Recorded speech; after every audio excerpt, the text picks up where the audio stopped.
Na mtazamaji, katika chaneli yangu hii nitakuwa na kujuza masuala mbalimbali ya kilimo, kilimo cha mifugo, kilimo cha mimea na mambo mengi ambayo yanakuhusu wewe mkulima katika eneo hili la Pwani. Na ndio maana hii leo na kuonyesha namna kilimo cha sungura kilivyo na faida katika eneo hili la Kilifi. Na hapa ni katika eneo la Mwarakaya ambapo ni kwa mkulima anafahamika kama mchungaji Hamilton Kalama. Yeye anafuga sungura na hawa sungura wana faida nyingi sana.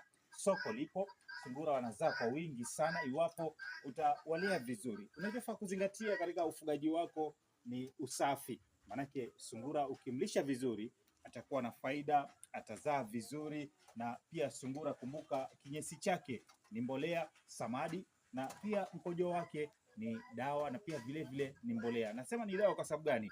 Mkojo wake unaweza ukautumia kunyunyiza pale shambani na ukaua wadudu waharibifu katika mimea yako. Kwa hivyo endelea kufuatilia channel hii ama kunifuatilia katika mitandao ya kijamii, na nitakuwa na kujuza mambo mengi kuhusiana na masuala ya kilimo.